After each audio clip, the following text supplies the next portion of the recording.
The long, hard winter continues up north, but in Daytona, February means speed weeks, and the fans have thawed and are ready for their annual fix of speed. Hope springs eternal. Can Kyle Busch repeat his dominating performance as he won his first ever NASCAR Nationwide Series title just 1 year ago? How about Carl Edwards? He'd like nothing better than to give Jack Roush his first ever Nationwide Series win here at Daytona. And Brad Keselowski served notice no one's going to push him around, and he'll do double duty in 2010. Oh, and there's a newcomer in the mix named Danica Patrick, signing in for her first NASCAR Nationwide Series event and looking to improve on last week's performance in the ARCA race. Just a few moments ago, Danica climbing into the cockpit of her number 7 GoDaddy.com Chevrolet, which will be on the track just momentarily here in the first practice of the 2010 Nationwide Series event. Hello, everybody. Marty Reed, glad that you're with us. We'll bring in Dale Jarrett and Andy Petrie and the rest of our crew in just a matter of moments, but obviously a lot of attention being focused on Danica Patrick. You want to know the reason why? I'll give you really simple. Everywhere our crew goes, that's the main question that we get, no matter where it is. And we should also point out, if you watch that ARCA race, well, the ratings were up 56%. Does that give you an idea the kind of attention that she is drawing? Now, it's not the only story we're going to be covering by a long shot, but it obviously is one of the most important. Let's check in with Vince Welch. Well, Marty, there have been a dozen other women who have driven in the Nationwide Series, but none have ever debuted at Daytona, and none have done so under the scrutiny that Danica Patrick faces. She has been in a Nationwide car, driven a Nationwide car just twice before. Basic tests to simply introduce her to this style of a car and this style of racing. And this is all new, even much different than the ARCA car she raced here on Saturday. So the plan is to gain as much experience as possible these next few days. Get her as many laps as possible. Get her experience in the draft, run in the pack, get comfortable with the closing rate of these cars. She's watched a lot of videotape. She watched the Cup practice earlier today, but nothing replaces the experience of doing it yourself. And for Danica, that time is now. Marty? All right, thanks, Vince. Let's bring in Dale Jarrett and Andy Petrie. And Andy, I'll throw it right to you. Is this a good decision for her to start here? This is a great decision for her to start her NASCAR career here at Daytona, because she'll find herself, the way the draft works here and the fact that she has a great race car, she'll be running with Carl Edwards and Greg Biffle and a lot of these stars, Tony Stewart. She'll be racing with them side by side. That'll be hard to do next week if she starts her career at Fontana. Here is a good decision. She'll build some confidence as she goes to her next race, which will be next week in California. Yeah, Andy, I'd have to agree with you. You know, if she waited and didn't run this race, it was going to be another full year before she knew what it was like to run one of these cars at Daytona. So only way that you can get that experience, you can talk about it, you can watch it, but you have to get behind the wheel of the car and experience that. It's a good thing for her to be here this weekend. Well, and we can tell you one guy who started his Nationwide Series career at Daytona 1982, right next to me, Dale Jarrett. He finished 10th. Let's get the big picture on what we can see and expect for this weekend. Let's bring in Dr. Jerry Punch. Thank you very much, Marty. You know, this season opener at Daytona is one of my favorite times of the year, because when you walk in the garage area, everybody's smiling because nobody's cut a tire, blown an engine, or hit the wall, and everybody thinks this is going to be their year. Now, currently, right now, there are 56 car and driver combinations on the ground in the garage area, and every one of them has a story. Stories range from 18-year-old phenoms like Trevor Bayne all the way up to 68-year-old series legends like Morgan Shepherd. And in between, oh my, there are some heavyweights here to race on Saturday, and including some of the former series champions who may be a favorite. Here's Jamie. And one of those guys is Carl Edwards, of course, the 2008 NASCAR Nationwide Series champion. You know, Carl has done a lot in this series, but one thing he has never done is win here at Daytona. He has a lot to look forward to with his team here this weekend. Why? He has a race-winning car, a lot of new faces on his team, and he's working full-time with Mike Kelly. If you remember back 1 year ago, Carl Edwards came very close to taking the win here at Daytona, but it was Tony Stewart who prevailed. So they've been working around the clock all off season, and now is the time to see if it all pays off. Dave Burns? Well, Jamie, a winter of anticipation has led to some very long days here at Daytona. That is normal. In fact, today started at 6 a.m. here in the garage area. It doesn't get over till 7 p.m. tonight. So these guys are tired here. They're tired on their feet. It's mentally draining just to wait around for a couple hours of practice during the day. But they're tough. I think they can handle it. Now, the good news is that NASCAR today was a little bit more, shall we say, forgiving maybe in the tech line. Things moved very quickly as the cars went through. This is the first time that the teams have ever arrived at the track, had their cars teched, and then gone right to practice. Usually, the tech process is the day before. So that's a bit of good news. But you know what, Marty? We haven't put all 50 of these guys on the track yet today. And if you want to redefine long days, what's about to happen out there could make a big difference on what their tomorrow looks like. Especially if somebody manages to wrinkle one of those nice, pristine, clean fenders that we're looking at right now. As there's Kyle Busch's number 18 Toyota, as they'll let everybody else go out and lay down some rubber before they go. And there is Danica Patrick on the far right-hand side of your screen. Several other cars in line here as practice has just begun here in the first session of the year 2010. Not a lot of cars out there right now. Obviously, people want to let somebody else do some of the work getting the rubber in. Well, we see some cars making single car runs. We see the 43 car right here getting up speed, but a lot of cars are waiting to get out there in the draft. They're going to want to run together. They don't really care much about what their car will do all by itself. They want to see how it's going to act in the draft because most of these cars are guaranteed starting positions, the ones that want to go out there and draft. This is Scott Lagacy in the 43. And if you remember, Scott Lagacy was looking pretty good early in the year last year until he lost his ride and ended up on the sidelines. Had done very well in his runs that he had, but just couldn't keep the car owner happy, and they made the change. Mike Bliss came in. Yeah, I just talked to Scott down in the garage area this morning, and he said he's really glad to be back. He did have some success in that 11 car earlier in the year last year, but they made some changes there and kind of put him out of the garage. He said it wasn't any fun watching these races. And Scott actually did a really good. He has a lot of talent. Here's another young man with a lot of talent, Colin Brown. We've seen him in a number of different things, driving the trucks, driving these cars a little bit. And I think this is a young man that we can watch and talk about winning a race early on in the season. I think he has that kind of talent. Well, he finished 5th in the Camping World Truck Series final points. Last year he had 5 poles, a win at Michigan, 9 top 5 finishes. And, of course, a guy who wants to be talked about a lot, not just in the Nationwide Series, but especially in Sprint Cup action, is that man right there, Dale Earnhardt Jr. As you can see, the numbers there. Let's talk about the fact that this is a big, big year for this guy. They know they've got to turn it around. Well, it's not just in the race car, but also as a team owner, driver. I mean, this is really a pivotal year for Dale Earnhardt Jr. Yeah, he needs some good things to happen on the racetrack. You know, last year it just didn't happen in either side, whether the few nationwide races that he ran or in the Cup Series. Just didn't have a lot of good things, and that'll work on you mentally if you're not careful. He's a strong-minded young man, but even the best it can work on. Kelly Byers was going to be originally in this car. Sponsor commitments brought Dale Jr. into the number 88. Kelly will take back over at Fontana. Let's get an update on what's going on in pit road. Vince? Well, you see Danica Patrick sitting and waiting, and she's just having some conversation on her radio with the crew chief, Tony Uri Jr., about whether she wanted to be in the line to go out and run single file or whether she wanted to go out and run with the group. They are expected to run with the pack during the course of this practice session, and was told to expect Dale Jr. to even maybe go back if she is a little further back in the pack and run with Danica as well. As you guys were just talking about, this being a big year from a team standpoint for Dale Jr. as a driver, and also the owner, of course, the owner of this car that Danica Patrick is driving. She was also communicating with Tony Uri Jr., and put this to the guys up in the booth about how her throttle feels really long, and when she presses all the way down to the throttle, it feels like it's too far away for her. So she's, even while sitting there, talking about the ways that they can make the feel a little more comfortable for her in that race car. Yeah, that's great feedback, Vince, and that's one of the things here. You don't need a lot of that throw, but you don't need a lot of throttle control here. You pretty well hold it on the mat, so that's easy to fix. They can change the ratio of that gas pedal and make it a lot shorter throw for her, and that's great feedback that she's giving the crew even before she gets on the track. Yeah, and she's not going to want that leg stretched out totally because you are wide open here most of the time. If you're not careful, you'll cramp up in a hurry. I don't care how good a shape you're in because it has to stay that way for a long time. All right, let's talk about what's going to be happening throughout the rest of the week here, as we'll have Nationwide Series final practice tomorrow at 11:30 a.m. right here on ESPN2. Qualifying will be for 3 hours, Friday, 3 Eastern, and then, of course, we'll have our first event.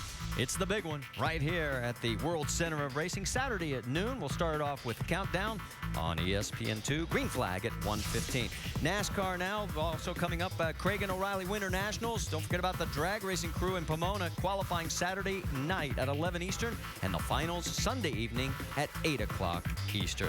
And we mentioned NASCAR now. It's coming up next on ESPN2 as it'll be Alan Bestwick, Rusty Wallace, and Ray Evernham. Stay with us.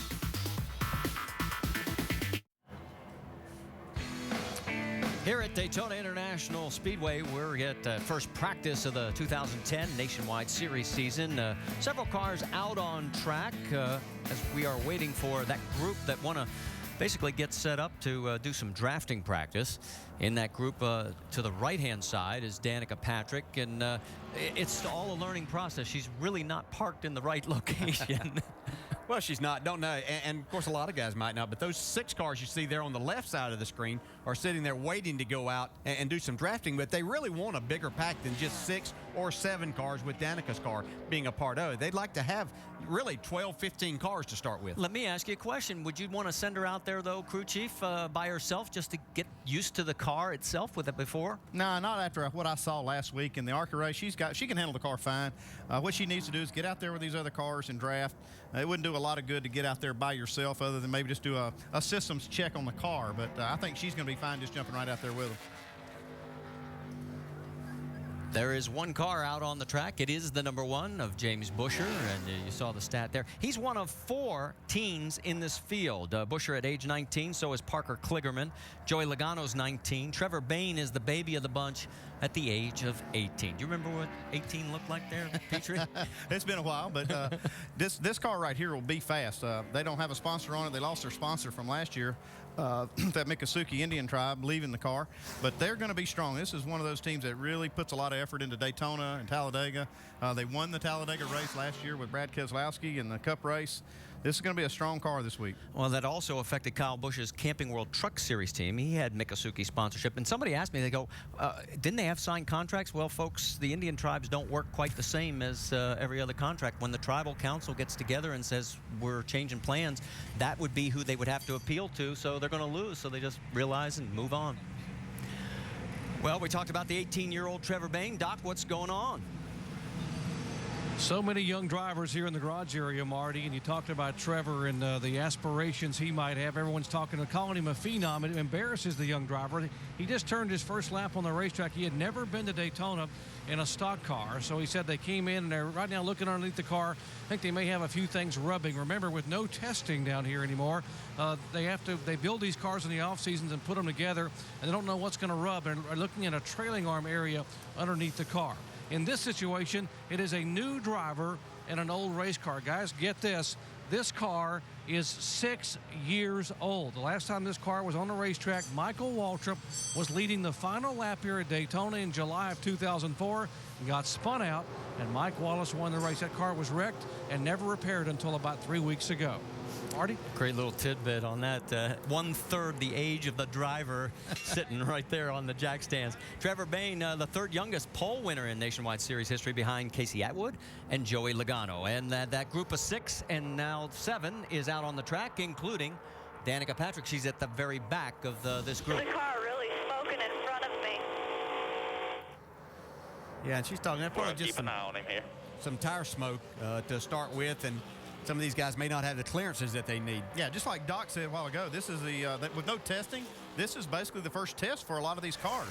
They build them in the shop and they think everything's going to be fine, but you want to build those fenders and to be as tight as possible. You see the smoke there coming from the 40 car.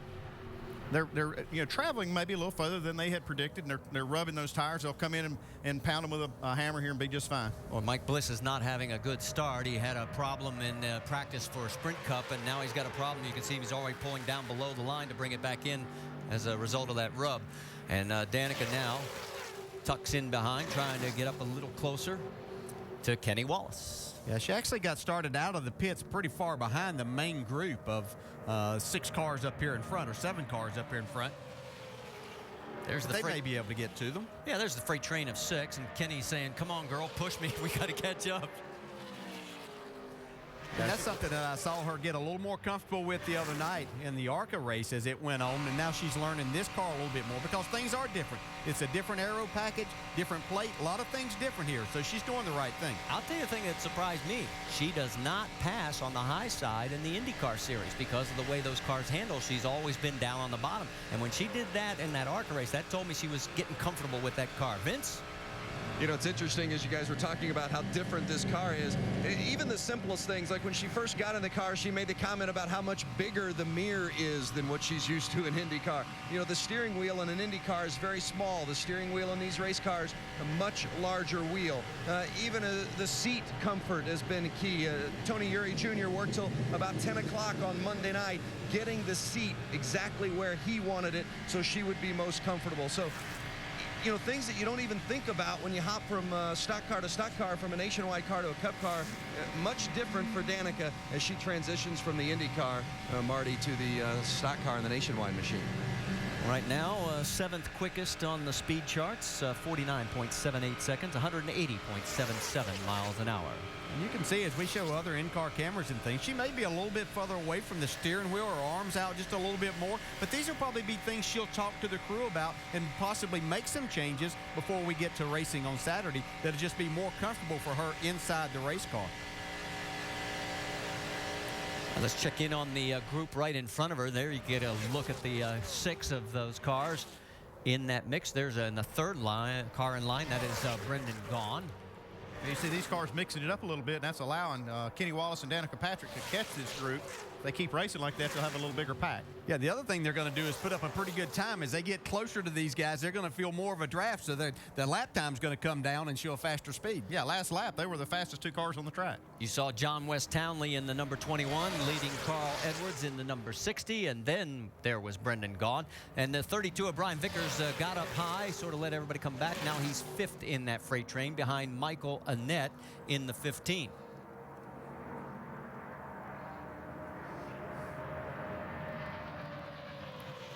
See the gaps between these cars right now. That'll be a little more than what we'll see come Saturday race time. But again, these other drivers are getting used to it too. They haven't done this type of racing in a while, so it takes a little bit of time to get used to that and get your nose right up against that rear bumper. And this track just keeps getting slicker and slicker every year. It seems like those, like we saw it last week in the Bud Shootout, how those cars were jumping around a lot more.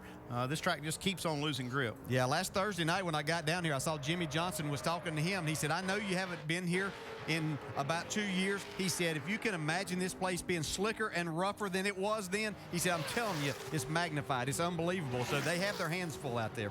Well, Carl Edwards peeled off from that group on board with Danica. She is trying to catch up, but she's going to need some help. Yeah, she lost her drafting partner there, so she's looking for somebody else. Try to help her catch that pack.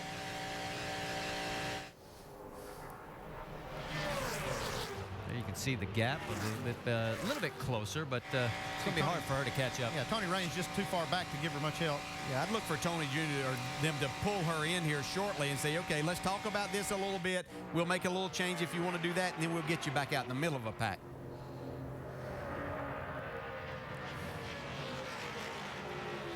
Just got word from pit road. There is Dale Earnhardt Jr. So her car owner and teammate, actually Kelly is listed as the car owner, but out of Junior Motorsports, obviously.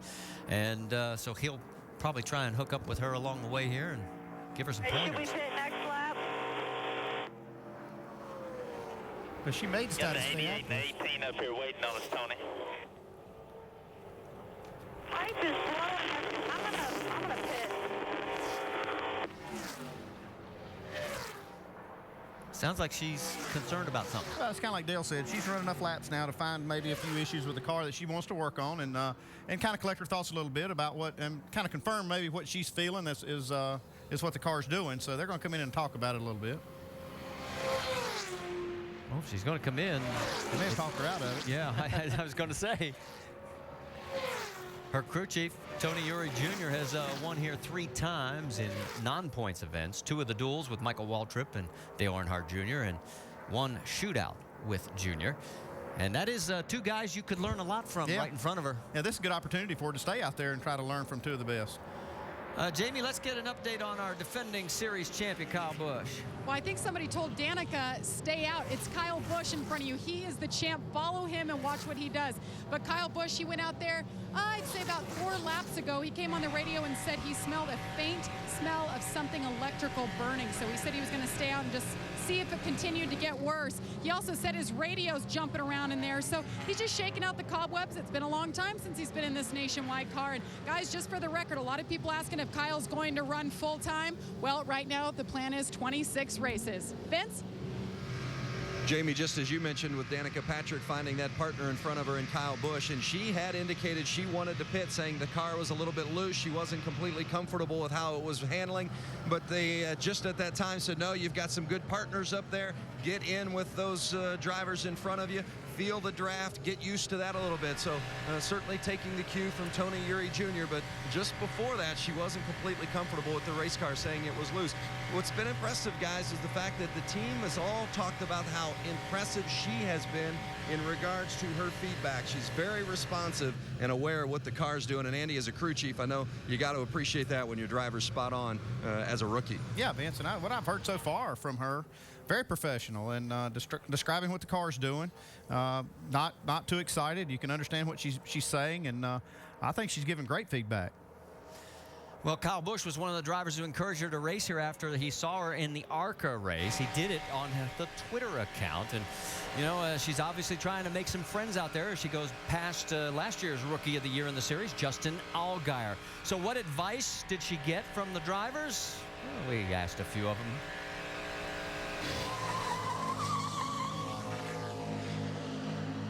One piece of advice for Danica Patrick is to be ready for anything and everything. She should really think about how important the sport is to her. Make friends fast. I hope she's got thick skin. Gosh, I hope that she can block out all the noise. Nobody gave me advice. I just had to go out and do it. I guess the same everyone's always given me is just, you know, I just became a sponge. Just a lot of seat time. Don't set your expectations too high. There's not a shortage of advice out there, that's for sure. I think the toughest part is going to be patience. Like out of the car, it's going to be tough not to get, you know, sort of snappy and been out of shape pretty easy. So hopefully she'll handle it. I think she'll do fine. Well, the green flag waves Saturday as the 2010 Nationwide Series kicks off at historic Daytona International Speedway, where NASCAR's most anticipated rookie driver, Danica Patrick, makes her nationwide debut. Tony Stewart has won 4 of the last 10 Daytona races, 4 of the last 5 season openers. And you'll see it all starting at 12 noon with Countdown on ESPN2, presented by Hellman's. We were going to put Andy Petrie's picture there, but she looks better than Andy. Even he agrees. All right, out on the track, you can see we've got a bit of a freight train trying to form. As right up on the very front of that pack is Robert Richardson Jr., followed by Kyle Busch. And there is the 66 tucking in right behind. And, of course, that's Stephen Walsh, Justin Allgaier, Tony Raines in the 34, and Kevin Harvick, who has made his initial trek out onto the track. They're on the right side there, getting past in the number 33. Do not count that car out Saturday. I'm really surprised we haven't seen more guys get out here and do this. Generally, what we've seen the last couple of years, this is the practice session they used to do all their drafting, and a lot of them, the final practice session, they use more for the qualifying effort that they may make. So maybe we'll see that here, I'm sure. Only 26 cars out of 56. They probably watch some of these cup practices and say, we don't have as many cars as they do. We don't want to get them torn up. So, you know, you don't want to spend any more time on the racetrack than you need and keeping your car out there in peril. So you want to make sure you get the most out of it. Watching the group there, and Danica Patrick has pulled back into the garage area for the debrief. Let's listen in. Sounds like there's a fan on or something. And if I look over here, it shows the brakes look like they're flipped up. Is that correct? You do have 2 bead blowers underneath those when you turn them. So the left rear and right rear brakes are up. Should I flip them down? Yeah, go ahead and turn them down. Yeah, now they're off. I can definitely feel that something's off. So, and then once I get going, you said the auxiliary and then the other fan button. I don't know where that is. And obviously that was recorded as she was coming into pit road, and won't try and fool anybody there. She's not a ventriloquist. Yeah, that was just a minute ago. But, you know, these cars are just a little, or well, not a little, they're a lot different than what she's used to. The systems, they have a lot different systems in them. And, you know, she's sharp. She's picking up on the fact that there's something running, and she's paying attention to all the switches. And there's a lot of things going on with those switch panels and all the systems. Tim Brewer down in our tech garage can kind of fill us in. Tim?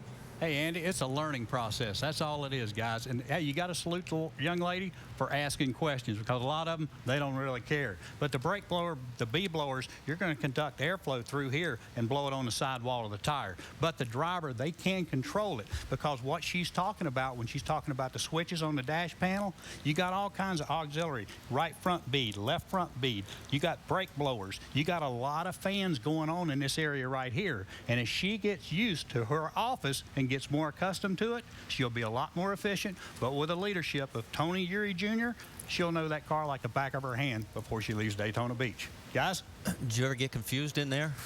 Oh, there's no doubt. Yeah, I mean, even from race car to race car within our own organization, at times it got a lot better. We got a lot better organized and made the panels pretty much the same. But yeah, you would have to look at it sometimes to know exactly what it was, and we would move the switches around a little bit as far as what did what at certain racetracks. So, you know, that was one of the things I always did as a driver. When I first got in the car, I looked at all of that to kind of make myself familiar, and that's what she'll have to do. Just as Andy was saying, all of these cars are going to be different. What she'll see probably next week at California in that car is going to be different than what she's experiencing there. But right now, it's just about this car. Kevin Harvick, and you're on board with him right now, leading this freight train. And, of course, Harvick has one victory here in the Nationwide Series. In fact, only 3 drivers have won the last 8 February Daytona races. Tony Stewart, 4. Kevin Harvick, 1. Dale Jr. has 3 of them. He's also got that Bud Shootout trophy from last week. Yeah. 2 in a row. Right behind him, Kyle Busch. Kyle told me he's going to run 25, maybe 26 races. He keeps hinting that he'd like to go for a repeat championship, but J.D. Gibbs has said, no, that's not going to happen. He definitely wants to go back to Nashville. He says, I want to go back and win that guitar, and I promise not to break it this year.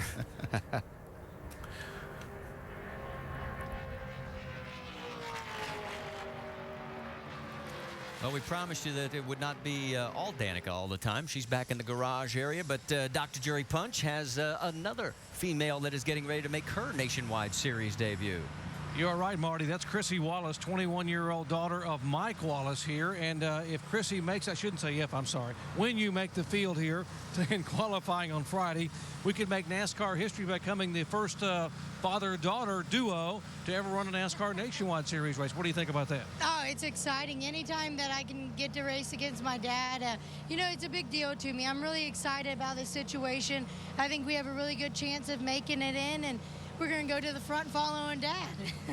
What kind of advice did he give you? Now, I know he's sitting here, but what did he tell you about the first laps? You haven't been on the track yet. You're about to go out here in a few minutes about getting on the track for the first time at Daytona. Never been here at Daytona, but he's been warning me about turn 2 and turn 4 and about the dips in the track and how to get up to speed.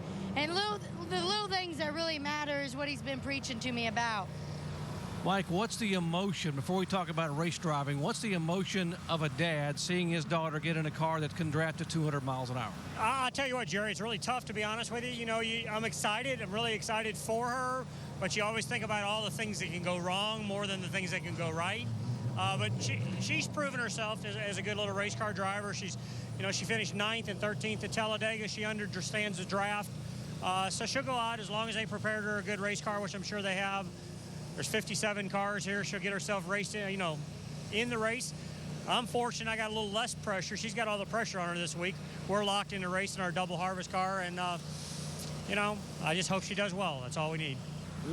Realistically, what kind of expectations are you looking for out of this car? I know you got a new team and a new car and the first time at this racetrack. Well, my expectations as of right now is making the race. When we make the race, my expectations are to finish on the lead lap and hopefully finish in the top 20 and come back with a car that's completely straight. Well, good luck to you. Thank you very much. Father and daughter Wallace, Mike and Chrissy, trying to make NASCAR history of becoming the first father-daughter duo to ever run in a NASCAR nationwide race. Marty? And we could have 4 Wallaces with Mike and Steven also or Kenny also in the race. And you notice Dad didn't mention that 13th finish was a truck race at Talladega, because Dad finished behind her. Yeah. She smoked him. She said she's reminded him of it a lot since, too. Well, good luck to her as she attempts to make the field out of the 56. There were 57 originally, but one car has been withdrawn. The 58 was going to be driven by Chase Austin. Stay with us. Oh, looking down at the beautiful Daytona International Speedway, and we will not make any bad comments about the weather because of the way things are up north. Our aerial coverage is brought to you by DirecTV. DirecTV, it'll change your life. Call 1-800-DIRECT-TV. Thank you, guys. Beautiful view. Sun is out. It's getting a little warmer here. It's chilly for this time of year down here, but obviously not as cold as it is up north. Action is awfully quiet. 30 cars have taken times. Only 2 are on the racetrack right now. There's Joey Logano. He's another one who had problems in the first Sprint Cup practice as his number 20 Home Depot vehicle was badly damaged, and they're working on that. Carl Edwards back in the garage after an early stint, hasn't returned, and still back in the garage area as the crew continues to work.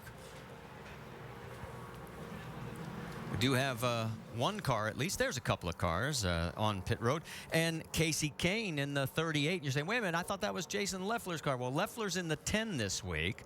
And let's get more on this story from Dave Burns. And Marty, he has not been on the racetrack yet. He missed the first few minutes just getting done with cup practice and getting his way over here. But then about 20 minutes were lost when he complained about having too long of a throw on the throttle. We heard Danica Patrick talk about that earlier today. And the crew, you know, it's not the throttle, the pedal that the driver hits with his foot or her foot. It's underneath the hood. That's where the crew is going to work. And I want to go to Tim Brewer and say, Brewer, where's the throttle pedal throw? And how do you shorten it for a driver that says, it's too long right now? Dave, there's several ways you can do it. One, the inner pivot point up here on the carburetor, or some of the guys have 3 or 4 locations back here. But what you're wanting to do is get the throttle to get wide open. But more importantly, inside the car, like Dale Jarrett was saying earlier, you don't want your foot totally extended all throughout the day because you're going to cramp. You want a little bit of bend in your knee and that pedal back wide open to where you're comfortable with it all day, because 300 miles is a long ways here at Daytona. Vince? Well, and Brewer, that's exactly what they've been doing in regards to Danica's car as well. As you get a good look at Danica there watching the repairs, and they were working under the hood on that throttle, and then also the throttle cable, and then also from inside on the throttle pedals to make that a more comfortable fit for her. And that was certainly one of the things that she noted as she came back into the pits, to make sure we had to get that changed, because that was not comfortable for her on those longer runs, and really wasn't a long run when you consider what kind of run she would have during the race. But just during that practice run, as DJ mentioned, it was not comfortable for her at all. So they also made a track bar adjustment. They're going to put the car back on the scales and looking to get more laps for Danica. Vinny, do we have to worry about Brad Daugherty back there being a relief driver for Danica? Look at the difference in height. Yeah, that throttle would have probably been perfect for Big Brad in there. But surely she's not listening to him for driver advice. My goodness. 7 feet tall, and she's 5'2". So the reason we're staying back in the garage, folks, is literally there isn't anything going on out on the track. Doc, what's going on? What are you hearing down there? Well, Marty, the reason that most of the cars are in here and not out there is simply it's these things right here. It's Goodyear tires, and these teams are allowed only 6 sets of these babies to practice, qualify, and race. So every crew chief I've talked to said we're going to use 1 set to practice today and an hour and a half tomorrow morning, so they're not going to burn them up right now. They're going to use the other sets for the race because they know what happened here last February when some of the guys saved the set at the end of the race and came on the pit road and put them on with 15 laps to go and just ran by the field like they were tied to an anchor. Very important right now to conserve these Goodyears, so most of these guys are staying inside. Marty? Thanks, Doc. I would like to throw something out there for NASCAR to consider. Since we don't have testing anymore, this is the only practice time these guys really get. So I'd like to see them maybe another set of tires or two in the future, just something to throw out there where they can utilize this time, because they really need that. You know, the guys are, it's going to be difficult for them to get their cars right if they're not able to get out there and practice. Yeah, it's a shame that they have to be handcuffed because of the tires. This track is just really hard on tires, and like they were talking about, like Doc said, at the end of the race, if you've got an extra set of tires, it's worth a lot, and it can really help you. So you don't want to use them up in practice if you don't have to. I know what NASCAR's going to say. Dale, if you want to buy everybody an extra set of tires, we'll let you do it. They're the ones that chose to come down here and race, not me. You know, we're glad that they're here, but they're the ones that decided to do that. Well, there's 11 first-time nationwide starters here at Daytona, and boy, they'd like to get as much track time as they possibly can. We're going to step aside just for a moment as the work continues back in the garage area. First practice continues. Well, let's quickly talk about the calendar coming up for the rest of the week. Final practice right here at Daytona tomorrow at 11:30 a.m. Eastern on ESPN2.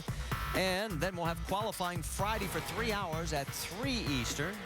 And as we move further on in the schedule, it'll be our first race of 2010, Saturday, with countdown starting at noon Eastern with Allen and the crew, followed at 1:15 with the green flag. We've also got a big drag racing weekend out at Pomona, the Craig and O'Reilly Winter Nationals, qualifying Saturday 11 Eastern, and the finals are Sunday at 8 Eastern. And then, of course, don't go anywhere. When we get finished here at 5 o'clock, it will be NASCAR Now with Alan, Rusty, and Ray right here on ESPN2. And when we went to break, guess what happened? Everybody said, oh, let's go party. Here we are out with about 12 cars on the track in all. Everybody looking for some lines there. We saw 3 different choices. There is the 22, Brad Keselowski. He'll be in that car all year long. Stephen Wallace, the 66, backing up a little bit. A little different to Brad. Look over there and see the car that he drove last couple of years right beside him then. I was just thinking that same thing. We were just talking about that in the break. I don't know how hard it is for some of you at home. We're looking at that 38 great clips, and I'm saying, wait a minute, I'm too used to Leffler being in there. You can see Keselowski in that 22 really working the steering wheel off of turn 4 with those bumps. I was thinking back a while ago to that interview we did with Chrissy Wallace. After that first time she goes out there and really hits those bumps for real, she's going to come back in and say, Dad, you should have been a little more excited when talking about how big these bumps were on this racetrack. Dale Jr. a little bit earlier on the radio, he noticed something in his race car. Did they change anything about these cars, Tony Sr., as far as the back package or the plate or anything? The only thing they changed was rear shocks. They got the same rear shocks that y'all running in the Cup garage. All right. Is that more or less pull down? More pull down. Marty, I checked with the crew to find out what was Junior really pointing to, what type of a feel was he pointing at in asking those questions, and they said nothing really. He was just trying to wrap his head around how the car was feeling today. Now remember, earlier today he spent a lot of time in his Cup car, so there is a little bit of a difference there, but it's the first time they've been on the track with this car this year. It felt a little bit different, and he wanted to find out what exactly had or hadn't changed. One other good comment he made for the team was that it drives like a Cadillac. Now, I had to ask if that was good or bad. Cadillac's usually been a pretty darn good car, and that's definitely good. And out there now, Junior is driving like a Cadillac, which is good. Yeah, that's great that he can perceive that kind of a change. It's one thing to change shocks in the garage and go out and feel it back to back, but year to year, that's pretty good to remember how the car felt and know that something's different. Well, we've got a new leader on the clubhouse as far as speed. You're looking at him. The 66 is Stephen Wallace. The switch made by the team during the offseason over to Toyota. And right now you can see his lap at 48.8 and 184 and change. That's the one thing about this kind of racing. You see a lot of speeds that'll jump up there like that. You get in the right situation in a draft behind a group of cars, and you can really put up a big number. And he has a great car, but sometimes you can't really judge how good your car is by looking at that practice sheet like you can at most tracks. This track here is really all about how your car reacts in the draft. Yeah, and how it'll pull up and give a little bump. You can see right there that his car pulled up good, gave Casey Kane a little bit of shot, and sent Casey on his way. Well, Steven last year finished career best 7th in the final 2009 point standings. 1 top 5, 9 top 10 finishes. And remember, he was duking it out with Justin Allgaier for that 5th spot late in the season. That's who would make the podium appearance. And let's check in with Doc. You were talking about Justin Allgaier. We're talking about the battle you and Stephen Wallace had down the wire for points. Who's going to finish higher? And you were just neck and neck on the racetrack and in the point standings. You ended up finishing in front of him. How's the race car here today? Race car's really good. The Verizon Dodge is running really good, and you know, it's good because this is when the off season really comes to show how hard the guys have worked, and they've done a great job over there at Penske Racing. So I'm glad to see how well we're running. I know Brad's going to run really good too here, so it's a good weekend for all of us. You're talking about Brad Keselowski, your teammate, and what a difference a year makes. You go from having no help and no teammates to having 2 with Brad Keselowski and Parker Kligerman. How's that going to help you? Oh, it's going to help tremendously. Having you know, a group of guys in our shop now that can really focus in on how to make everybody's race cars better. We've got 2, now even 3 heads is always better than 1. And you got 2 more drafting partners out there that you know you can count on when you get to the race. So that's going to be a big help. And you know, we've all 3 got a lot of experience doing this in different types of racing. And I think that we should be able to run up front hopefully come this weekend. So is Brad going to help you be a little more aggressive? Some of the guys said we can just get you a little more fired up, and I think Brad K gets fired up pretty well on the track. Yeah, he doesn't do a bad job of that. So we're kind of the opposite of each other, but that's really good. I think we'll equal each other out, and hopefully, like I said, we can get each other up there to the front, and we can push each other to that victory. Hey, thanks for your time. Thank you, bud. Marty? And Justin Allgaier right now 12th on the speed charts as the speeds are starting to creep up a little bit. Got more cars out there now, creating a bigger hole in the old air, and they're punching their way through. Yeah, see Mike Bliss jumped to the top of the speed chart. Got those fenders clearanced and not smoking anymore. 184.3 miles an hour. Meanwhile, back in the garage area, Danica Patrick putting the balaclava back on and getting ready to climb back into the cockpit. Did you ever have problems with your hair that long, tucking it down the back, Dale? Never got quite that long. Kyle Petty does. Yeah. Okay. Yeah.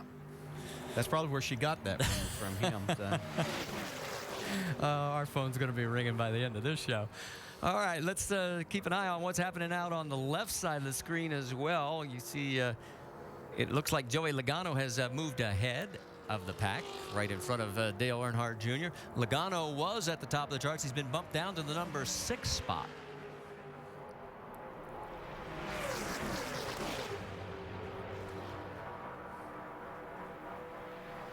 You know, we mentioned a little bit earlier, the 88 car will be handled by Kelly Byers for the rest of the season. He was scheduled originally to do this, but the scheduling conflict came up with Hellman's, and then he was moved over to the 7 car with the potential to run there, and then obviously Danica's involvement leaves him odd man out. Let's check in on pit road. Well, he got the call on Monday morning that, well, Danica decided to run this race, and there's 3 drivers and only 2 cars, so he is out. Kelly, how are you dealing with that last-minute switch and Danica mania in general? It's all good. You know, I think you look at it as any race car driver that's at the racetrack is always disappointed if they're not running anything, you know, no matter which racetrack, if you're at a short track or here in Daytona. I think it's all the same. You know, drivers always got that itch to be racing something, but I've got a great opportunity here in 2010 with Junior Motorsports to run this 88 car and to work with Pops and all the guys, and the success that they've had in the past 2 years is remarkable, and I'm in a great opportunity to be able to succeed with my career. And now that you're missing this very first race at Daytona, what does that mean for your championship hopes? Well, I mean, it may take you out of it. You never know. I mean, the races are so difficult anymore that there could be some DNFs. And I think anymore, the standard that Kyle set last year, if you had a DNF, I don't think you could really run for a points championship. So, but I think we've still got a good opportunity, especially with the Road America race. You know, possible conflict there with the Cup drivers getting to that. But regardless, we'll just go run the best we can week in, week out, and have a good time doing it. All right. Kelly Byers, true team player, been helping Danica and testing quite a bit, and he's just standing on the sidelines and taking it like a teammate, guys. And as you finish up, we can tell you Mike Bliss is atop the speed charts again at 184.3. Right behind is Stephen Wallace, Brad Keselowski 3rd, Dale Earnhardt Jr. 4th, and James Buescher in the number 5 spot. You saw the 32 of Brian Vickers duck down below the yellow line. He's going to head for pit road. All right, crew chief, I want to ask you, if you're watching out there, whose car that we've been able to look at really impresses you so far? I like that 88 car. I'm watching Junior make some moves out there. Looks like his car's driving like he wants it. We know how good he is in the draft. Got a great race car, so I'm liking that 88 car right now. Dale, as a driver, anybody impressing you? Yeah, I'd have to agree with Andy what I've seen right now. Dale Jr., he got himself back a couple of cars behind and was able to make passes on those and really kind of stretch things out here. Looks like he's pretty happy with it right now, too. But there have been a couple other. Logano's car looks good, and when Kevin Harvick was out there, his car looked good. Those will be some of the guys they're going to have to contend with to win this race. So as Dale pulls it down below the yellow line and heads for the garage area, we'll step aside here at the World Center of Racing as we're getting ready for the NASCAR Nationwide Series season opener. Boys, move over. The lady is coming through. Danica Patrick wins at Twin Ring Motegi. Finally. When I won, finally crossed the line and won, it was almost like, no way. Like, really? Is this really happening? Her one win in IndyCar, finished 5th in the championship last year, 3rd at last year's Indianapolis 500, and now, after a 6th-place run last week in the ARCA race, Danica Patrick back out for her now 10th lap, as she is 22nd on the speed charts at 182.1 miles an hour. We mentioned last Saturday the race that allowed her to make the decision to go ahead and race this weekend. Here's the contact with Nelson Piquet Jr., and she makes the save, keeps the car off the wall, drops all the way back to 24th, and old IndyCar style, when you think you're going to hit, they take their hands off the wheel. Then she realized, I'm okay, grab it, and go. Came back from 24th, and what a great run down the stretch. That's Ricky Carmichael. They're doing a little rubbing. Danica says, that was fun. I can't do that in the IndyCar, and she ended up nipping him at the line for 6th. Let's get an update from pit road. Vince Welch.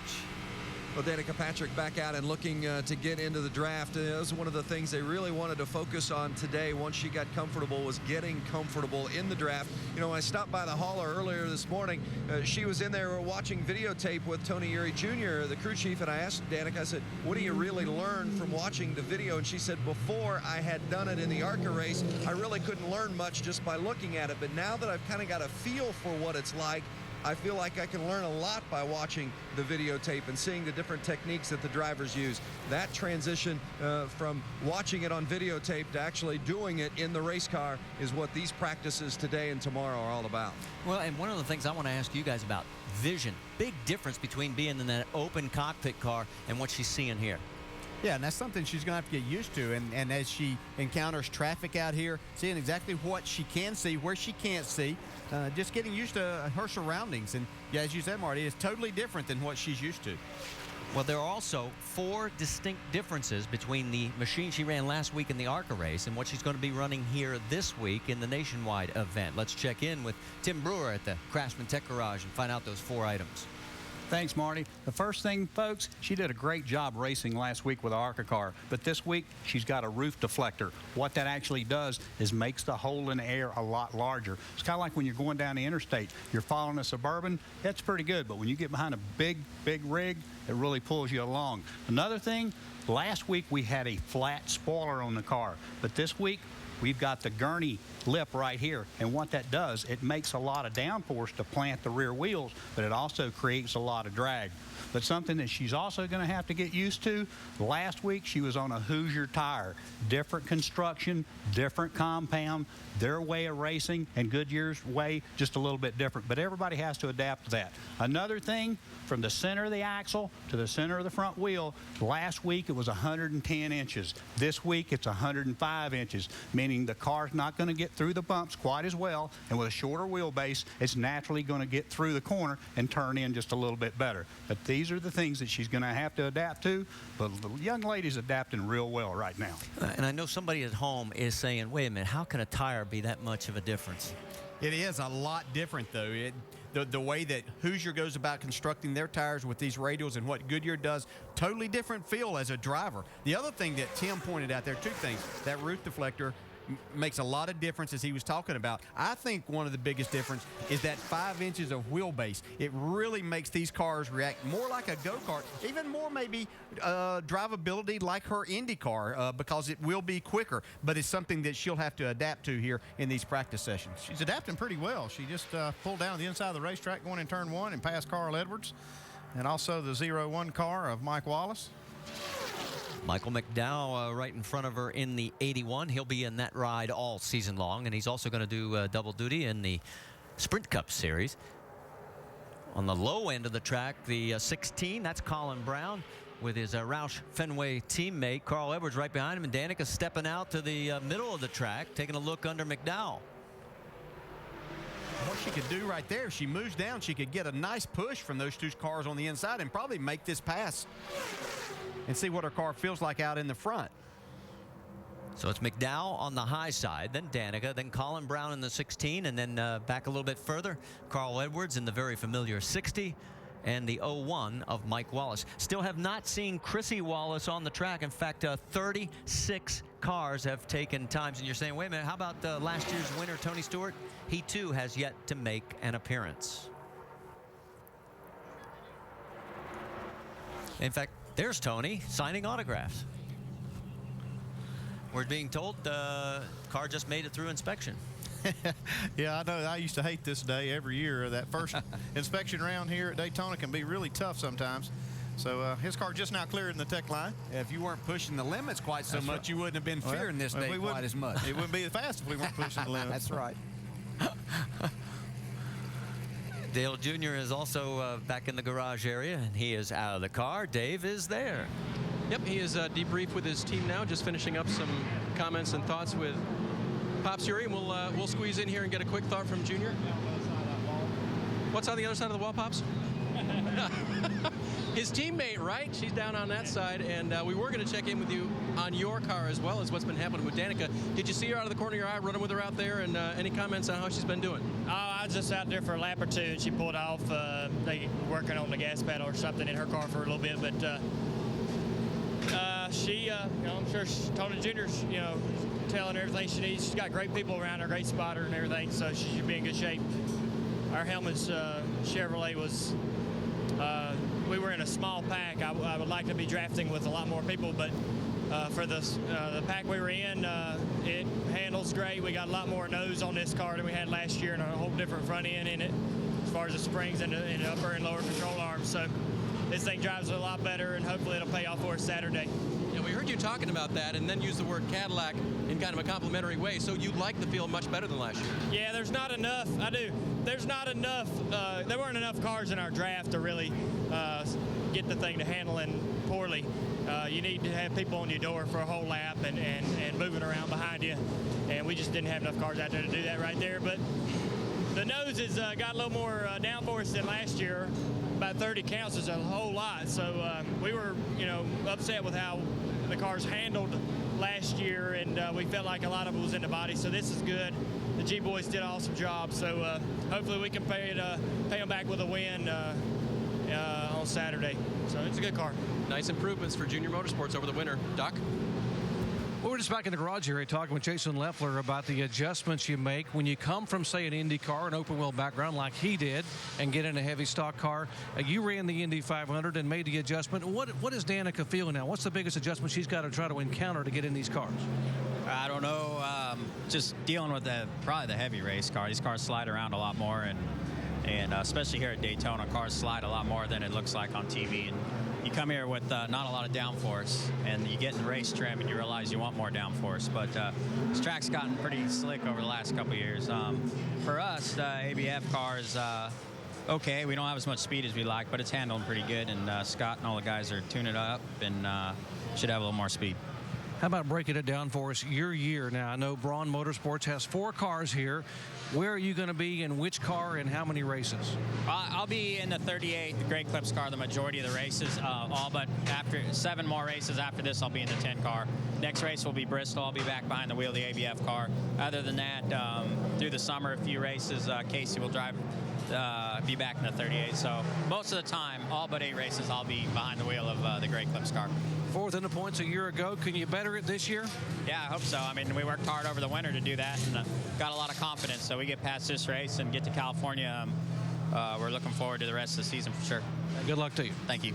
Jason Leffler, guys. Well, and he mentioned the difference. It's a big difference. An IndyCar is 1,400 pounds with 8,000 pounds of downforce, and we're sliding around with 3,400 pounds of stock car. So that gives you an idea just the difference in the geometry. And there, the debriefing continues. And this team really is, and got their hopes up, and they have been working hard. They think they have a legitimate shot at going for the championship this year. Yeah, they do have it. They got great equipment, and they're starting to grow their team, and got great drivers like Jason Leffler. Well, you see Scott Lagasse Jr. talking it over with Dale Earnhardt Jr., and he is the highest running Ford in 10th. In fact, it is 5 Toyotas, 3 Chevrolets, 1 Dodge is third with Keselowski, and then Lagasse's the best Ford in 10th. And we mentioned the fact that Roush Fenway Racing has never won here in the Nationwide Series. Jack has 21 total wins in Sprint Cup and Grand Am and Sports Car Days and Truck Series, but he has never won a Nationwide race here. Yeah, you can thank Tony Stewart and Dale Earnhardt Jr. Yeah, yeah. Meanwhile, just next door, the crew working on the number 7 of Danica Patrick's car as we'll get ready for the race as the green flag will wave Saturday. 3 won their first career Nationwide Series races right here at Daytona. It will be Saturday, noon Eastern on ESPN2. Looking down from high above at Daytona International Speedway as a pack of about 7-8 cars has pulled out of pit road and making their way around this 2.5-mile, 31-degree bank oval at the world center of racing. And the top of the speed charts is still Mike Bliss at 184 and change. Of course, Bliss won the pole here in July 2004. He was driving for Joe Gibbs Racing back then, and he finished in 5th. Brian Vickers in the 32 takes the high line. He'll let everybody duck underneath as there you get a John West Townley in the 21, followed by Justin Allgaier. And then it looks like Brendan Gaughan is 3rd in that row. James Buescher, the 19-year-old rookie, followed by Tony Raines in the 34. And our first look at the 98 of Paul Menard, another one of our double-duty drivers. So now a total of 37 cars have gone out on track. And we were just told that Greg Biffle's car has just cleared the tech line as well. So, Jamie, you've caught up with them? Yes, we're standing here. They actually just brought the car into the garage, so Greg's going to climb in here. So, Greg, it's kind of like a reunion with Baker Kerr. Back here racing with them for 10 races this year. What can you get out of running some of these nationwide races?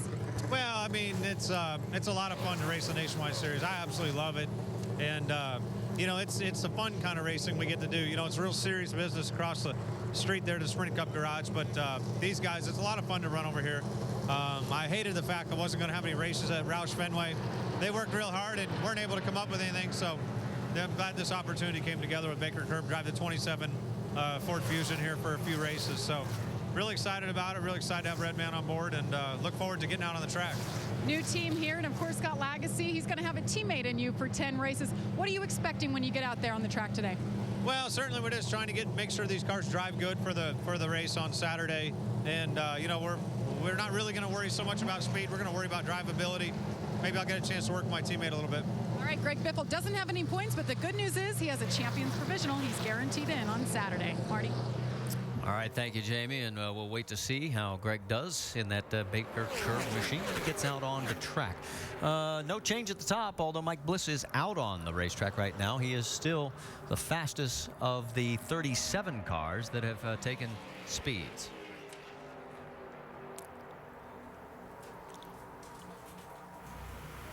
Back in the garage area, Dale's going over to talk it over with his young protege. It was kind of light feeling, even you know, behind people or around people, and it's gonna get much worse when there's guys on your door and they drive in the corner right on your door. Yeah, they do that shit on purpose, and they'll do it on purpose because they know what it's gonna do to you. So there's really nothing that he can do to help you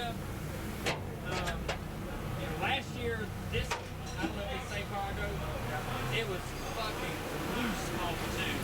Everything was bad by itself, and it got worse and worse and worse. But y'all changed y'all changed all the geometry and everything before small stuff. Yeah. I figured that would fix it. But yeah, when she come in out that first run, when you just pulled out there, and when she come in, it was because she got the arrow tight behind on you. And obviously, Dale Jr. does not know that we were eavesdropping off of the audio there, and we do apologize for the words. And there's the rookie stripes going on Danica's car, as all required rookies must wear them. And sometimes regular words just don't get the point across when you're trying to make a point like that, you know. And, hey, it's. But he was, talking about the side drafting and all of that kind of stuff. And he can tell her that until she feels it. But she seems to understand a lot of that, and that's a good thing. But what to feel with your car, and there's nothing that the crew can really do to fix the car in that situation, Andy. There, you can make all kinds of changes, but that's just one of the things that you encounter here. Yeah, and that's why she needs to know that, because if she comes in and says, hey, I'm really loose at this situation or that, can you fix it? Well, if they start adjusting on the car for that, they're going to mess the thing up for everywhere else. So she needs to understand that that's just part of the game. And like he said, some of them will do it on purpose. Y'all don't do that, do you? Yeah. Just for fun? The best at it and the person that started all that was his dad. Yeah, and he knows that. Yeah. On the track, that is the 62 of Brendan Gaughan. Finished in the top 10 in points this past year. And one of the reasons that they'll pull down like that real close to when they're on the outside and they pull down on that car, it'll actually help pull that car back and pick your car up. So it's part of the strategy in the draft. I can remember the first time it ever happened to me, I thought my car had cut off. It's that much, it's that drastic that you can get that close to the car and it literally feels like it has stopped and it's just not running anymore. Pack is spread out a little bit. Busher and John West Townley pull below the line. They're heading for the garage area. Trevor Bain right there in the 99. We talked about how he is the youngest in the field. We mentioned there were 4 teenagers. There is a total of 17 drivers here that are 25 years or younger. 2 guys that are 60 or over, Brad Teague at 62 and Morgan Shepherd at 68. There goes Paul Menard. Get another look at the bright yellow. You don't miss that car, ever. That bright yellow stands out with the number 98. You know it's Paul. And you worked with Paul, kind of brought him into this. That he does a good job on these restrictor plate races, too. Yeah, he does. We actually won an ARCA race with Paul at Talladega early on in his career, so he really understands the draft.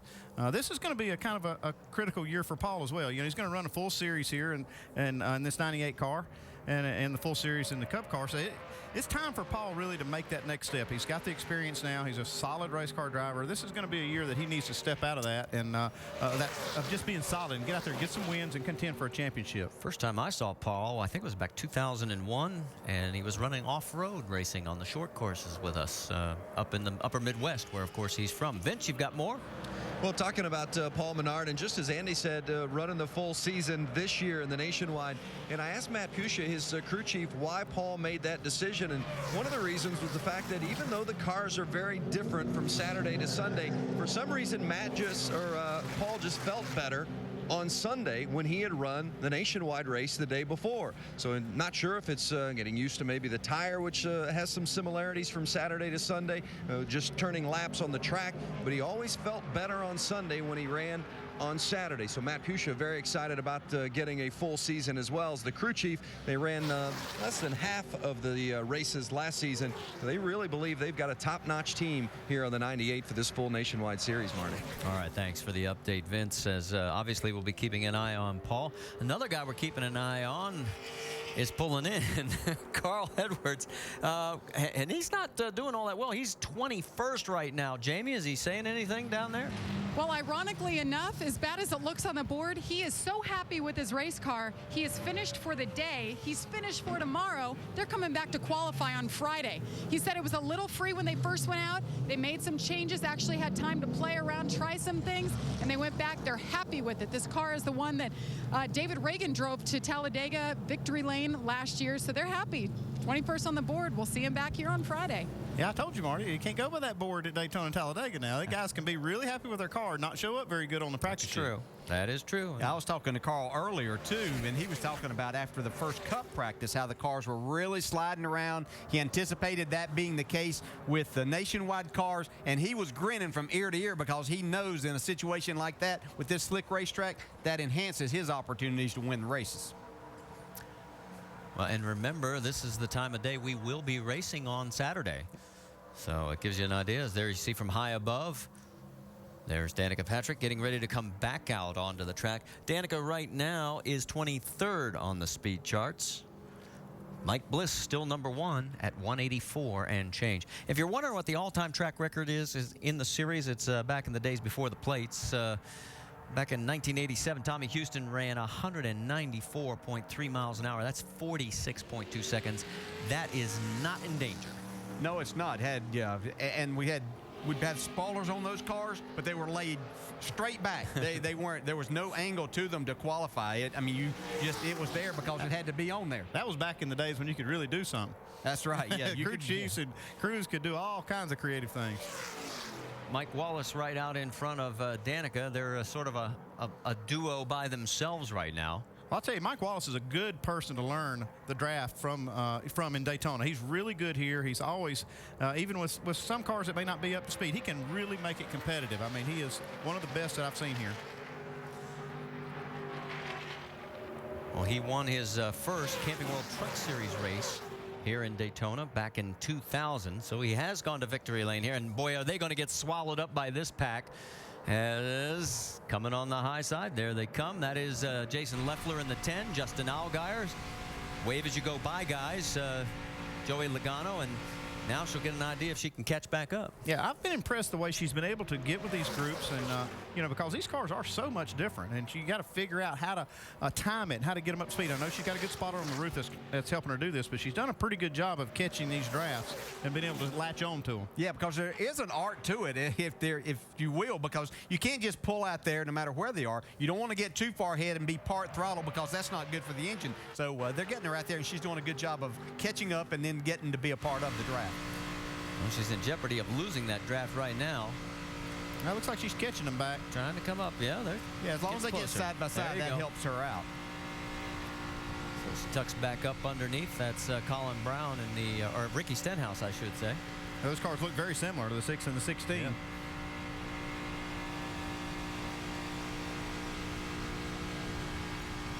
Yes. See how they run in the corner? She's flat on the mat, just run wide open, trying to catch this group. She can do that for quite a few laps before the tires go away enough that they'll have to start coming out of the throttle a little bit on corner entry. See, now she should be able to catch this group pretty fast with them spreading out. Some of the cars dropping off. Yeah, Stephen Wallace in the 66, Stenhouse in the 6. They both go below the yellow line.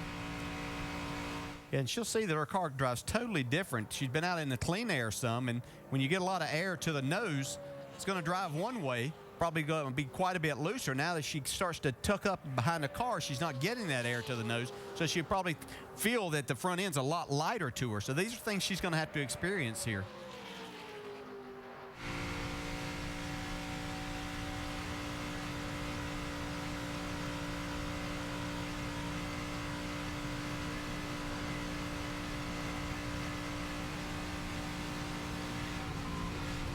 Here, get out of the throttle just a little bit right there, anticipating these moves. See one of the cars dropping off, a couple more cars dropping off. That's Logano and Jason Leffler. So now it's back to Mike Wallace.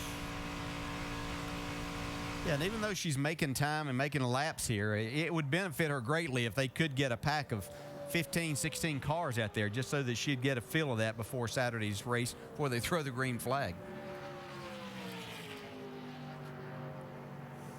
And we see a couple cars rolling out here, a couple good cars. Yeah, you might say this is a pretty good car. Tony Stewart, defending event winner here. As we mentioned the fact he has won 4 times here in the February race, and right behind him is Kevin Harvick. Both these cars, KHI cars.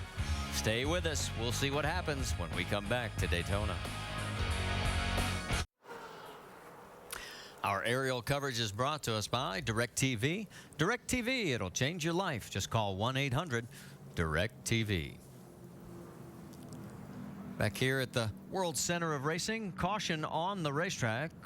We've got a car that's smoking, as the report we're getting from NASCAR officials. So actually, our first real caution of the day. Unlike the Sprint Cup practice, where a lot of sheet metal got torn up, get an idea. We'll see. Oh, yeah, we're spraying mosquitoes a little bit.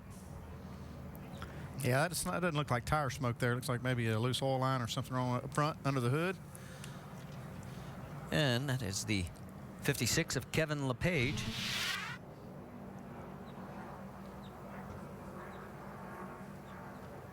And there he is.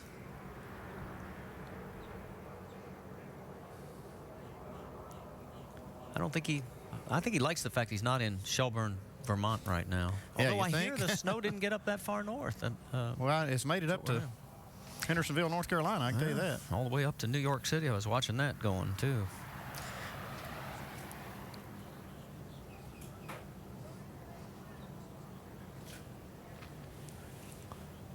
So as the cars pull back into the garage area, it gives us a chance to recap some of the veterans of the series. And there you see Leffler fourth in the points, Bliss, Stephen Wallace. Of course, Bliss getting that one win back at Charlotte in May. And right now, Bliss is top of the speed charts at 184 and change. Let's bring in the good doctor. Well, this session didn't start real well for Mike Bliss. Take a look at the tires on the back of his Chevy. Now, that was the first couple laps on the racetrack that basically rubbed the lettering off of his Goodyear Eagles. And, Mike, they came in and were able to pull the fenders out just a mite, and suddenly you were very fast. Well, it was a new body. You know, first time on the track, you usually got to pull some stuff out. But, yeah, I was surprised how really it's handling really good. So this place has kind of turned into a handling racetrack about 15 laps into the run. And it seems to be handling good. I think that's a big key. Yeah, I'm pretty happy. You know, it's good for Curtis and good for, you know, all the guys on this Chevrolet. Now, when you walked in this garage or get in a car a little bit ago, you were very angry. What were you upset about? Well, I'm still angry. I wrecked my Cup car over there, my Wave Energy Drink Chevrolet up off 4. I got loose and spun out. I still don't know why. And it was a fast race car, and I just hate it for those guys. And we'll be starting the 125s with a backup car, and I don't know. They said it's the same car, but I just hate it, and I can't get over going through 4 yet and still thinking about it. Well, maybe this having the fastest car in this session will help a little bit. Do you have something for him for the pole on Friday? Oh, I don't have no idea. We're not even going to try because we might do it in the morning, but it really doesn't matter. The car's racing good, and you know, I have no idea. We never know around here. Right now, Mike Bliss atop the speed charts in race trim. Dave. And just about 10 positions behind him is young John West Townley conferring with veteran crew chief Dan Deringhoff. And this is a situation that's come together for 2010 for young Mr. Townley. Dan giving him a little bit of the info that he's been craving this year so far. And one of the things that I know they can get out of this relationship is the experience that this guy has right here. So what's the car been like on the track for you, John? Oh, it's been great. It's been great.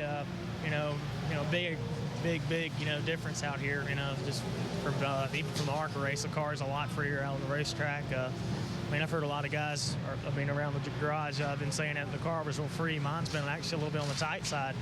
But, I mean, good news is she's real fast. We'll get that Zaxby's Chevrolet out there tomorrow, and we'll see. We'll make a couple more runs, but I think she's going to be good for qualifying then. Like most drivers, you're a good student of this sport, and you're driving the 21 Richard Childress car for the Nationwide Series. What does that mean to you? Oh, it means a ton. I mean, we're really lucky to get the position. We just got to go out there and get some good solid runs, and I know we can do it. It's just being patient. We'll get it done. A lot of learning laps and a veteran crew chief to help him along the way. Vince? Another one of those drivers that you saw on that graphic was Stephen Wallace, standing with him now, and second on the speed chart. It's been a good practice for you. You notice right off the bat, you've got the Toyota logo on your uniform, different than a year ago. What's been the biggest change you've noted with the switch to Toyota? There's been so much of a change. It's kind of scary knowing what you raced with last year compared to this year. You know, we switched to Toyota. They've, you know, offered us a ton of help, you know, as far as the engineering, as far as, you know, motors goes, body work, you know, a lot of stuff's changed over the year. over the off season, we've hired 2 new guys, and we're really excited about it. We got 5-hour on board for the whole season, and Toyota, we got Brennan Gone back, got Brad Parrott. So we're really excited, and so far is so good, and we're running good today. It's cool. Running well indeed. Second on the chart, as noted. Marty? All right, thank you, Vince. As we are in still a bit of a lull, cars just finally starting to get back out on the track, and Carl Edwards and Ricky Stenhouse Jr. talking things over, and the Roush team, as we've mentioned, if you haven't been with us from the start, the Roush has never won a nationwide series event here, although he has 21 total wins here at Daytona. We talked to Greg Biffle just a while ago, as he is not racing in the Nationwide Series with Roush Fenway, but he is in that number 27 machine as the Red Man Moist Snuff Ford. That's a mouthful to say, especially if you had Red Man in there. 30 minutes left in the practice.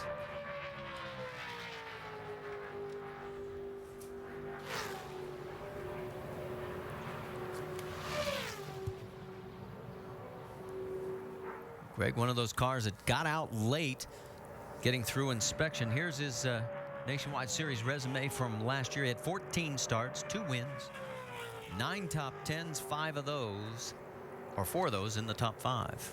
Hey, he puts the first lap down on the board of 50.7, which is a pretty good lap time, really, for being by yourself out there in clean air. That first lap by, they'll see what their car will do in a qualifying simulation. They may not have it all taped up for qualifying, but they are by themselves, and that does give you an indication of how fast your car is. Get out there in these big groups of cars, it's just so hard to tell. It's just like we heard Mike Bliss say, he has no idea. He's the fastest car on the speed chart, but he has no idea whether he'll have a chance at the pole when we qualify on Friday. And we've just passed the bottom of the hour, so if you are just tuning in, we welcome you to Daytona International Speedway. It's NASCAR Nationwide Series first practice. I'm Marty Reed, along with Dale Jarrett, Andy Petrie. Down in the garage area, it's Dr. Jerry Punch, Vince Welch, Jamie Little, and Dave Burns. As a little bonus coverage today. A lot of things been going on. Obviously, Danica Patrick's involvement. We'll talk a little bit more about that as the final half hour unfolds. Leading the speed charts is Mike Bliss right now at 184 and change. Danica Patrick, if you're interested, is 23rd right now. You see these guys get out on the racetrack. They were waiting to get as big a group as they possibly could. They know how important. You see a lot of experienced drivers in this. Tony Stewart bringing up the rear there, but these guys sit there and wait, and their spotters will basically tell them who's in line behind them because it's hard to see out of all the cars. And so when they get enough that they feel like they need to get on out, that's kind of what happens. NASCAR allows them just to sit there and wait. On board with smoke, Tony has 4 wins here in the Nationwide Series at Daytona. 14 wins at Daytona across all NASCAR series, but there's one lacking on the resume. He wants the 500. And I say about Sunday afternoon, somewhere around 4:30, 5 o'clock, that he might satisfy that part of himself. He's my pick to win on Sunday. I just believe that he's ready to do that. I know it's just the second year with this team, but they showed a lot of promise early last year. Now, this is an interesting way of clocking the steering wheel. We'll see how he's got his wheel clocked. He's got it where it's basically straight when he's got it turned. He's got the spokes where they're, a lot of drivers like that to be straight when the car's not turning and pointed straight, but see, Tony's got his kind of off center. It's Eric McClurry's going underneath in the 24. Then he slides back up to the high side. Looks like he's done this a few times. Gonna go 3 wide. Menard's the meat in the middle of that sandwich. Down low is Tony Raines.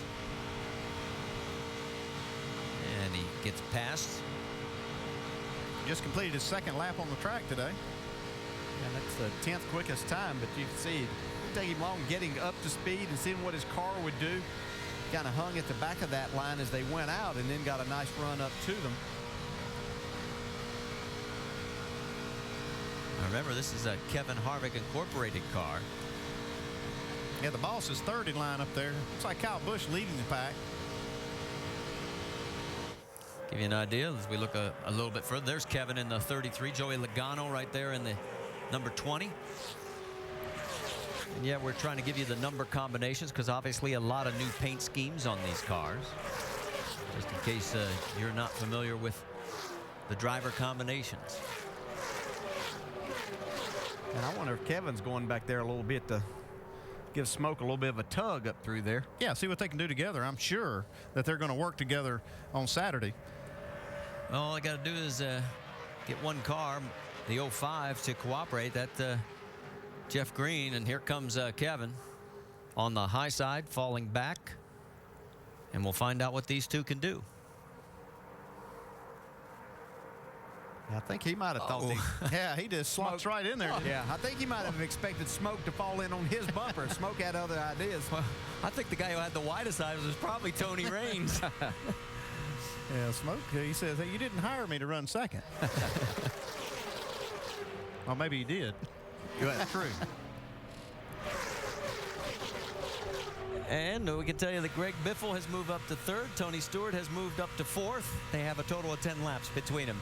What is that we always say about the cream rising? Wow, look at it rising right here. Look at that. Oh, man. Needle. Say goodbye to Kyle Busch in the 18. Look at his and Harvick back there. Harvick saying, whoa, wait for me. Holy cow, look at this 4-car. Look at this. I think this lap here, if he doesn't get held up right here, could go to the top of the charts. Well, we're about to find out. I haven't seen anybody hold him up all day. There he goes. He's up there. 184.7, 48.7 miles an hour. And Stewart's 05 win here was his first NASCAR Nationwide Series victory. It's also the first victory for Kevin Harvick Incorporated in the Nationwide Series events. And there is the 4-3-1. Between them, they've won the last 8 here in February. Back here at NASCAR Nationwide Series practice. We've got final practice for you tomorrow at 11:30 a.m. Eastern Time on ESPN2. And then, of course, we'll have qualifying Friday, 3 o'clock Eastern at 2 on ESPN2. And then our race starts off with countdown at noon Eastern. Green flag at 1:15 right here from the World Center of Racing.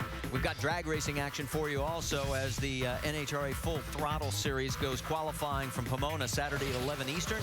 The final Sunday at 8 Eastern, the season opening event for the quarter milers.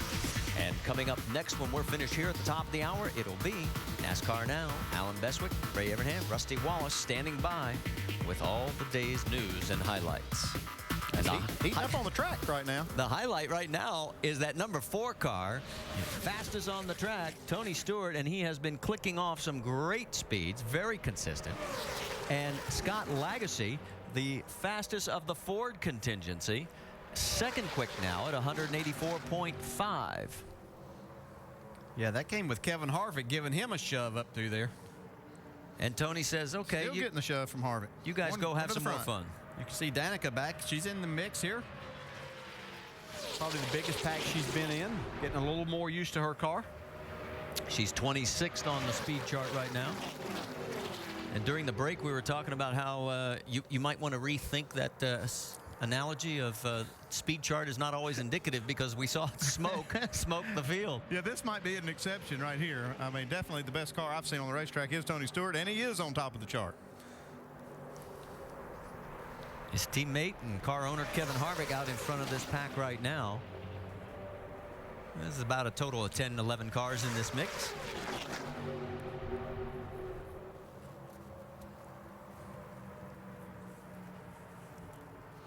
This is probably the biggest pack that Danica has been in, and this is what she needs. Yeah, that and a lot of experience in there. So this is exactly what she needs to be doing right now. Looking and learning. You know, she's got the feel of her car. She can look at how these other cars are running around her. And build confidence. I mean, right here, she's on the bottom of the racetrack now getting ready to pull under Greg Biffle. Put a pass on Greg. That would give you some confidence, wouldn't it? Yeah, and get that feel of what it's like to when you really get a car up behind you and giving you a shove and how quickly you close in on that car in front of you. Right in front of her is Mike Wallace, James Buescher right behind her. And Buescher ran with her in the ARCA race. In fact, we have a total of 4 drivers that were in that ARCA race. Bobby Gerhardt, who won it, John West Townley, who was 3rd, Buescher, who was 4th, and Danica 6th. We're looking at maybe going 3 wide on this group and then decided against it. She had a little bit of a run. I think she could have pulled it off. Yeah, she might have had a flashback from the other day when she tried Yeah. to go 3 wide, too. That didn't work out quite as good. But that's kind of things that you learn. Yeah. Taking a look at Scott Lagasse there. I'll tell you what, Lagasse is showing us some stuff here in this 43 car. Another one of the Baker Curb racing machines, as they are the fastest of the Fords. Lagasse second, Biffle fifth. They are teammates for this race. Yeah, you talked about it earlier. Scott Lagasse did a nice job in a number of races, but in particular, I remember him running extremely well here last year. Yeah, we just saw Kyle Busch have to get out of the throttle off turn 2. Everybody trying to avoid him down the backstretch. I don't know if he just got loose or just didn't like something about his car. Right there in the middle of that pack, he jumped out of the throttle. Well, Scott finished 9th in his last Nationwide Series start at Iowa last August. Whoa, now. Whoa, hang on. These are teammates now. Well, yeah. Don't want to take each other out.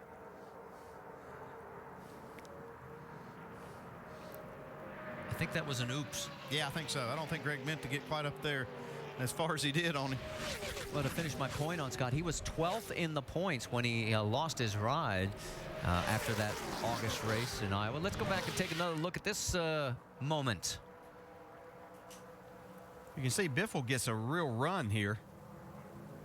This is one of the, whoa, you can see Scott's trying to turn his car back down. It's really rough right there, too. Yeah, it looked like maybe he got just a little bit loose as Greg was closing there, and that's what caused the contact. No serious damage. Everybody A-okay. Looking down from high above. Lagasse on the top there, and here comes Danica underneath with, looks like Kyle Busch right behind her. And she looks like she's got a run. But she checks up. Yeah. Kyle giving her a little shove. Well, and she learned something there. She came up on the slower car, and she wasn't quite sure what to do. Yeah, she did, and she did the better thing by not taking too big of a chance there, but she'll learn in the future that car, Joe Nemechek there, staying out of the way and just staying down. She could have gone to the middle, but not something she's totally comfortable with yet. How about that? Luckily, front.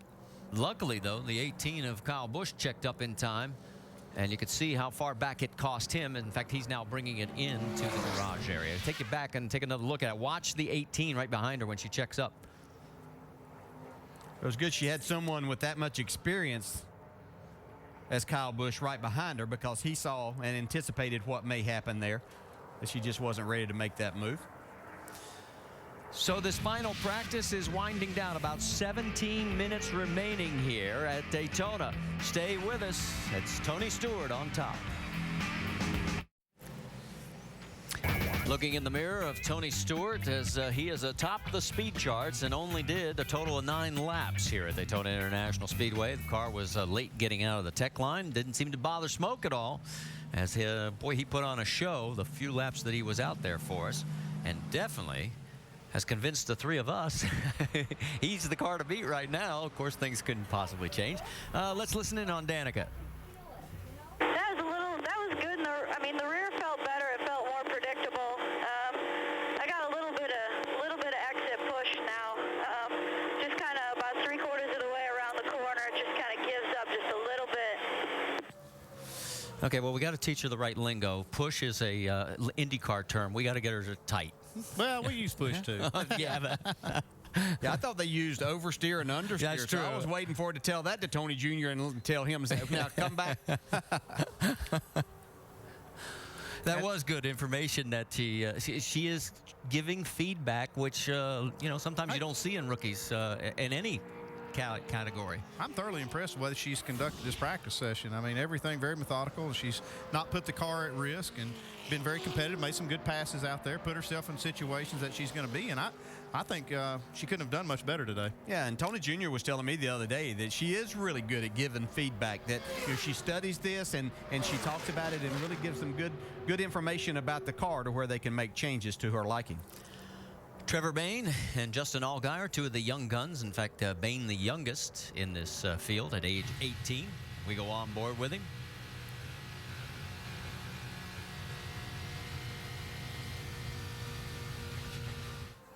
Allgaier, of course, last year's Rookie of the Year in the Nationwide Series. And it looks like he's going to take it down below the line and duck into the pits. Casey Kane there in the Great Clips Toyota in the 38. Coming up on the 87 of Joe Nemechek. Old front row Joe. Boy, he's had some success here.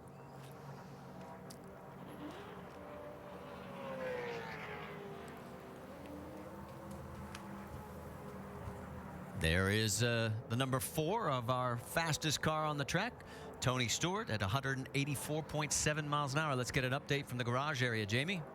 Well, you guys were laughing at watching Tony Stewart on that last stint. He's having some fun out there. He has a bullet for a car, and he talked to his crew chief, Butch Hilton, on the radio.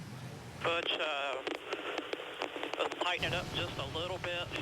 It's really, really drivable, just a little bit free.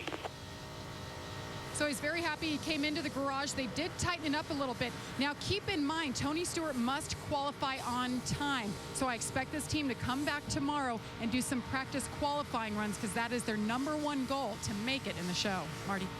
Based on what we've seen, I don't think that's going to be a problem. Yeah, I don't either. But, you know, one thing Tony had, he'd gone out there with that group of cars, and he had fresh tires. Remember, we talked about how important tires are, and he was just making his first run. So he may have had a little unfair advantage on some of the cars in that group to make it look good, but I still think he's got the car to beat. Yeah, and the only thing about qualifying is he's going to encounter some cars that are going to do some things that are going to ensure them to get into the race that aren't going to be as concerned about how their cars drive in the race. So they're going to have to find a balance that's going to be fast enough to get them in, but something that they can adjust on in the race to get it back like he wants it. Well, he just came across the stripe that time, and you're talking about tires going off. He's got 11 laps on him. He's on 178 miles an hour on that last lap as he is leading that 4-car freight train. And here are the 5-lap averages, and you can see Tony is the best. He has 183 and change over Steve Wallace, Joey Logano, and Dale Earnhardt Jr. Top of the hour, it'll be NASCAR Now with Alan Bestwick, and the gang is they're getting ready, and we're winding down in just about 10 minutes. The 2010 Nationwide Series kicks off at historic Daytona International Speedway, where NASCAR's most anticipated rookie driver Danica Patrick makes her nationwide debut. The NASCAR Nationwide Series at Daytona, our coverage begins Saturday at noon Eastern on ESPN2 with NASCAR Countdown presented by Hellmann's. And as we zoom in from high above, Danica going back out on the track. Let's listen into the conversation. That group out there, is that how it's going to be in the race? Or is it going to be a little bit more structured? It'll be similar to that. Like the first, say, 15, 20 laps, mostly, probably will be more than likely 2 by 2 by 2, at least for the first 10 maybe. And everybody's tires get a little warm and they start stringing out a little bit, but that's pretty similar. Okay, because it just seemed like there was, like, you know, some lines would go slow down, some would check, you know, it just seemed like an inconsistent pace, so I didn't know if that was just like a practice thing or if that's the way it goes in the race. Again, asking more questions, wanting to know what it's going to be like out there. I don't think it's going to be any more structured on Saturday. It might get even crazier. I didn't think it'd be, girl, you ain't seen nothing yet. You just wait. But hey, it's a good question. But the one thing I will say is whenever cars try to join the pack from coming out of the pits, it makes things a lot more difficult. And I'm sure that's some of the things that she was seeing there, and she won't have to deal with that. She is 26th on the speed charts right now. And we mentioned earlier in the broadcast, Chrissy Walsh, she has finally made it back or onto the racetrack. A total of 48 cars now out of the 56 have taken times. What's been the holdup for Chrissy getting out, Jamie? Well, Marty, she actually went out and turned 1 lap and came back in the garage and said it was really loose. She was bottoming in 3 and 4. She said she couldn't even get it full throttle because it was undrivable. So they made some adjustments, and they are just cramming back here. She is another one that needs to qualify on time. She's trying to make her first ever nationwide start here on Saturday. And because she didn't cross the timing line, that's why she didn't show up on our scoring monitor on that 1 lap. She's turned 3 laps now. Her best is 173.4. That is 47th out of 48. But again, we're talking about a learning process here. Yeah, I watched her car there off turn 4. The last lap, it did look like it was pretty free. If you have a car bottoming out excessively, it makes it undrivable. And that's what I think what she had going on that first run. So you can see the car right there, really not very stable at all.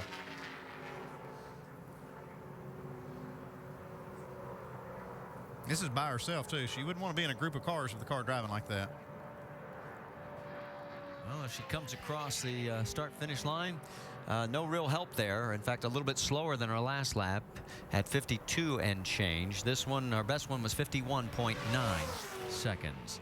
And the opposite end of the speed charts, that man right there, Tony Stewart, as the clock is winding down. About 5 minutes left in this practice. Stay with us.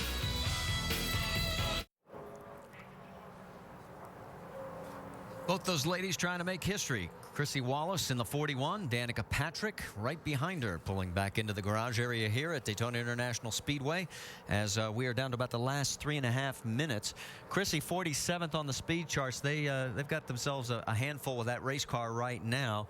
Danica is 26th on the charts, and everybody is chasing Tony Stewart, who is leader in the clubhouse. His boss and teammate Kevin Harvick, we're on board with him right now. Harvick 14th on the list, and that is Casey Kane right in front of him in the Great Clips Toyota.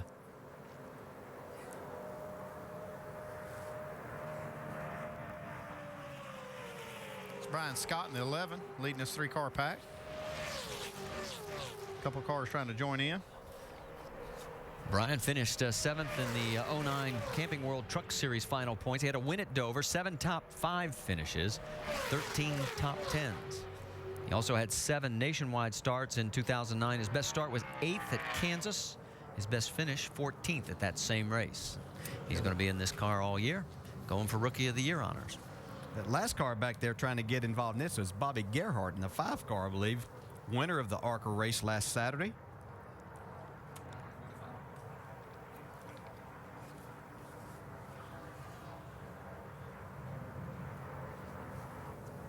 There you see the 5 car, Bobby Gerhardt. We're about a minute and a half from signing off.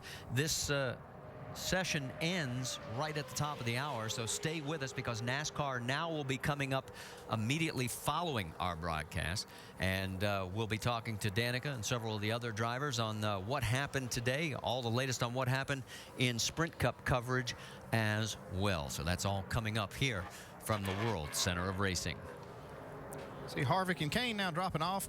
Parker Kligerman going by on the outside. Down to the final minute of this practice. It looks like Tony Stewart is going to be the leader in the clubhouse with one more practice session to go, which you'll see tomorrow right here on ESPN2. And there you see the top 10. A couple of the Fords, Scott Lagacy and Greg Biffle. We've got 2 Chevys in the top 5. Stephen Wallace, the best Toyota, in 4th. Tomorrow, final practice will be at 11:30 a.m. on ESPN2, and then Nationwide sets the field with qualifying Friday at 3 Eastern, and then we go racing Saturday starting at noon with NASCAR Nationwide Countdown presented by Hellman's. It's all on ESPN2. Coming up next, it will be NASCAR Now. For our entire crew, Dale Jarrett, Andy Petrie, Dr. Jerry Punch, Vince Welch, Jamie Little, Dave Burns, I'm Marty Reed. Thanks so much for joining us. Till we meet again.